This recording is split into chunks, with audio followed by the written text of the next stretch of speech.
Welcome to the Rock Fight, where we speak our truth, slay sacred cows, and sometimes agree to disagree. This is an outdoor podcast that aims for the head. I'm Colin, and today we're winding the clock back a year. This past Wednesday, December 20th, was the one-year anniversary of the launch of the Rock Fight. Now, this show has far exceeded the plans we had for it when it launched last year, and to celebrate the more than 130 podcast episodes we created in 2023, as well as all of the new listeners who, maybe haven't made it back through the back catalog of episodes to get back to December of 2022, over the next week, I'm going to take some of the original Rock Fight episodes, play them for you, and after each one, I'll offer a little bit of commentary on the origin of the topic. But first, hey, you want to contact us here at The Rock Fight? Well, there are multiple ways to do so. You can start by sending an email to myrockfight@gmail.com, or you can hit us up on socials. The Rock Fight is on Instagram, Threads, and TikTok. The handle at all three places, @_rockfight_. Send your messages on this episode, thoughts on other episodes, or any other outdoorsy topic you'd like to hear covered. All right, let's get this show started.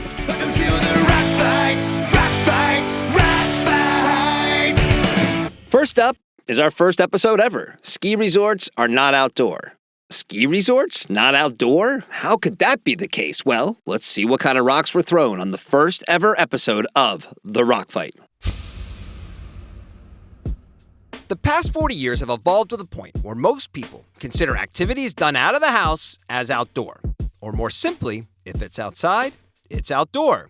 Lines have blurred and the hardcore has softened. And for the most part, that's a good thing. But to longtime veterans of outdoor sports, spotting something that we consider outdoor is a lot like spotting porn. We know it when we see it. New activities like swim running may try to prove their outdoor worth, but our bullshit detectors are finely tuned. We know what is and isn't outdoor. And while it may seem sacrilegious to disparage the sport that no doubt led many of you listening to this to become outdoorsy yourselves, resort skiing, it's just the worst. Strapping sticks to one's feet to traverse the snow is as ancient as it is special. It's been around for centuries in various forms, serving as a mode of transportation before becoming the neutered version of the activity that you find today on hills around the world. If you've ever gone backcountry skiing, you've spiritually gotten in touch with your ski-bound ancestors, and you know the absolute wonder that skiing or splitboarding can provide. Climbing uphill to explore snow-filled forests, earning turns on empty terrain, and searching for stashes of powder is one of the great joys one can discover in the backcountry. But most people who ski or snowboard will never know this. For them, the only experience they'll ever have will be a curated affair at a resort. That's the root of my beef, because resort skiing is now seen as any other outdoor activity. YouTube is littered with homemade videos of people hooting and hollering on ski lifts and incredibly well-made short films deifying ski resorts as a bastion of life in the mountains. And before I go any further, let me tell you, I love skiing at a resort, and I believe it has a place in our outdoorsy lifestyle. I got to spend 4 years living in a ski town, and those were, hands down, the best 4 winters of my life. You catch the right place on the right day, and it's impossible not to have fun.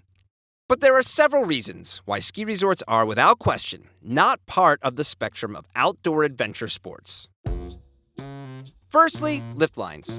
More times than not, skiing at a resort involves the single most horrible thing anyone ever has to do, and something that should never be required when pursuing fun outdoorsy activities: waiting in line. The only time waiting in line should be part of a day outdoors is waiting for a beer when the bar is a little crowded after you just got done proving your worth on the trail. Second, and I'm inspired by one of the great characters in the history of cinema, Randall Graves, when he astutely said to his coworker Dante Hicks, "This job would be great if it wasn't for the fucking customers." After you've wasted your time with all of those people in the lift line, you now have to deal with them on the actual ski runs.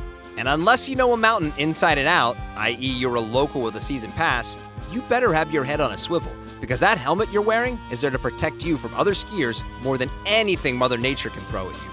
Lastly, and most egregiously, you have to pay through your nose to go.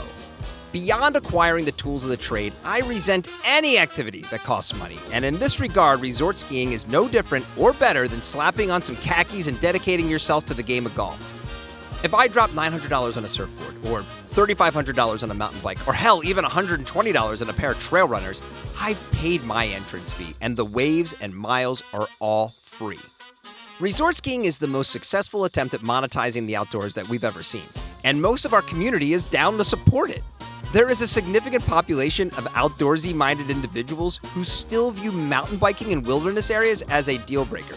But hey, we're all okay with cutting down chunks of forest and setting up ski lifts that run off climate change accelerating fossil fuels. No big deal. Guys, resort skiing just isn't outdoor. Backcountry skiing is outdoor. Kayaking is outdoor. Mountain biking is outdoor. Surfing is outdoor. Hiking, backpacking, trail running, all outdoor. Those activities encourage you to acquire gear and skill and go deep into the backcountry using different modes of transportation to see the best of what nature has to offer. Resort skiing is an amusement park ride masquerading as an outdoor sport. And you know, rides at a theme park? They're a ton of fun, but they're a distraction. You don't learn anything from going on them. Resort skiing is a fun, expensive day outside.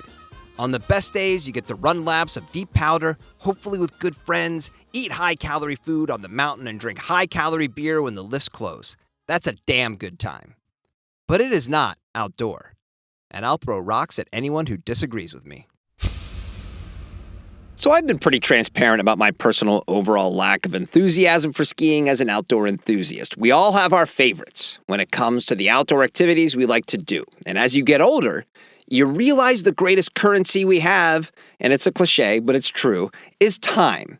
And so if you're smart, you choose wisely in how you spend that currency. So it really boils down to this. If I don't get to go mountain biking or surfing, it bums me out. If I were to go whole winters in a row without skiing, I wouldn't really give it a second thought. Now, that doesn't mean I don't like to ski. Like I said in the first ever episode of The Rock Fight, skiing is super fun. I've just never connected with it the way I've connected with other outdoor activities. And I know that probably for a lot of you listening, the opposite is true. And your identity as an outdoorsy individual is centered around skiing, and that's totally cool. But even if skiing was my all-time favorite thing to do, even when I lived in Park City and skied multiple times a week, I always looked at resort skiing as not a true outdoor activity, but more of a cheat code to a fun outdoor thing to do in the mountains. And I'm sorry, if you call yourself an enthusiast of human-powered outdoor activities and riding lifts is number one in your heart, I'm just gonna call bullshit. Because if ski resorts were ripped away from you, what then? Resort skiers rely on an infrastructure that just can't be created by regular folks.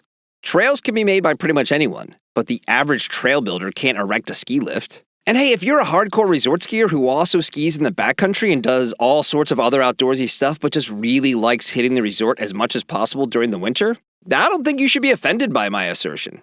I think I can probably hear you nodding along with what I'm saying when you're thinking about all of those posers at your favorite resort. Now look, is it wrong of me to throw up gatekeeping qualifiers on who can be in the outdoor club? Yeah, probably. But while anyone can and should learn the magical secret of how going into the woods can positively impact your life, the cost to learning that secret is a little bit of effort in overcoming the fear of the unknown. Wondering if you can hike 3 miles to the top of that mountain, learning how to safely cross avalanche-prone terrain, purling a few dozen times, or going downhill over that rock garden that has a drop. Knowing that you are self-reliant to get yourself back to the car, that your body has to carry you through what you set out to do, and that there's no infrastructure in place to help you if something goes wrong. Oh, and you didn't have to pay or wait in line to do any of it. So, yeah, this was our first episode. Come back next week as I rerun and talk about one of the biggest episodes in the history of the show, the episode that really put the Rock Fight on the map. Mountain bike suspension is pointless. But that's it for today. The Rock Fight is a production of Rock Fight LLC. I'm Colin Truth. Thanks for listening. Hope you are enjoying your holiday season, and here to take us out is Krista Makes from Less Than Jake with the Rock Fight Fight Song. We'll see you next time, Rock Fighters. Rock Fight!